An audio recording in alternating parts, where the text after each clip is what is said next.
145. That is 1, 4, and 5. 145. That I remind you to look into distributed ledger technology. You might be wondering, do you know of RWA? That is real world assets.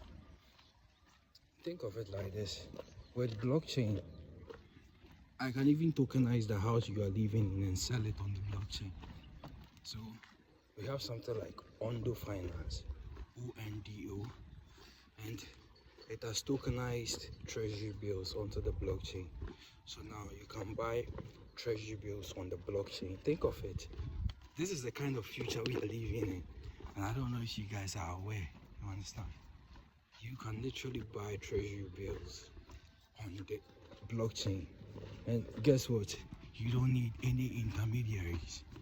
Because under normal circumstances, if you're someone who tend to invest in treasury bills, US treasury bills, bonds and all those things, you've noticed there are a lot of criteria you have to go through.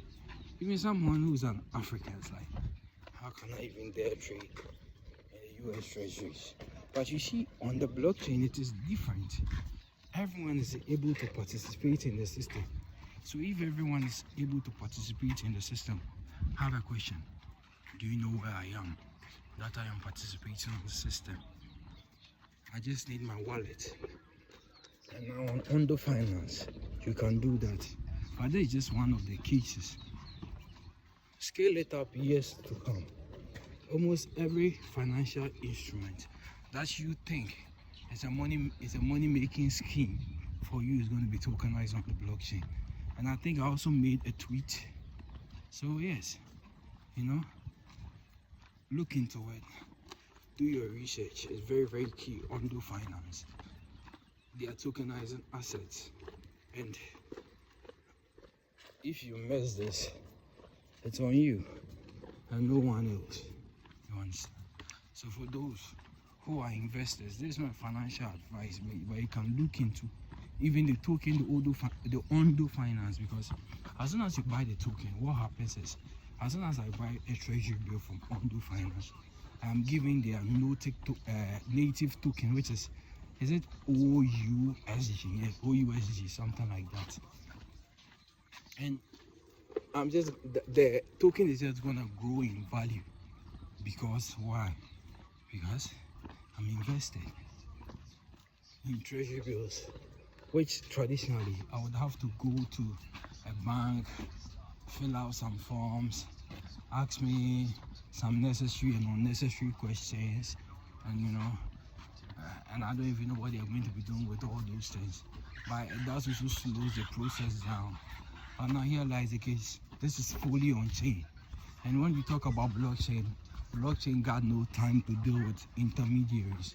So look at the future we are living in. So it means even me, the African, I have a shot in the American economy, even in terms of US treasury bills. Because in the old traditional system, one of the disadvantages that they got us into is they decentralized us. It's like we were centralized. I can only get access to the financial instrument in Ghana. Good, that isn't the problem. But now here lies the case. Now, talk about financial embezzlement, financial mismanagement, corruption, economic hardship. And when you begin to factor all these things, and it has centralized me here, and now I will say, okay, then what of Nigeria? Nigeria has also centralized itself. South Africa has also centralized itself. Almost all the African countries are just centralized. So if I'm facing economic hardship in DR Congo with all this genocide going on, how do I increase my chances of being able to make money? From which African country? That's also having a centralized financial system. You get to see the system is almost somehow designed to make the average still stay poor. But now with the blockchain, it is interoperable. So it's something called interoperability. It is cross-border. It is permissionless. So it doesn't necessarily require you to, what do we call it? Do a KYC, that is know your customer. And all these things are find someone who say they are security measures, but in the long run, these are all just measures to also, keep some of us out of the system. For those who are feeding, to keep on feeding. Because if we allow you access into the garden, then you might be able to tear and pluck some of the fruit and eat.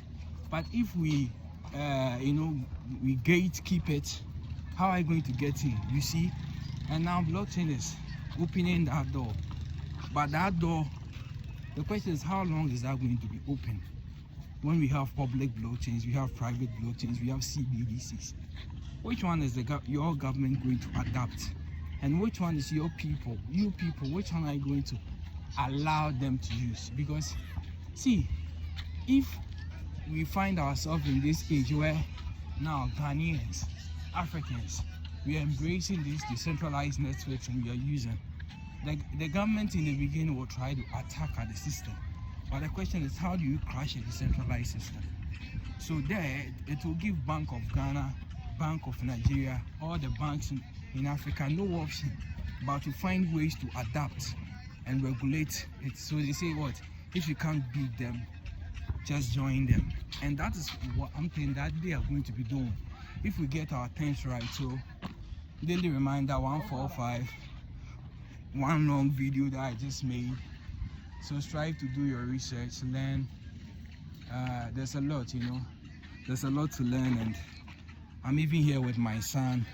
You can see this guy's face, farm boy like this, that's my son right there. So peace out and to the whole year.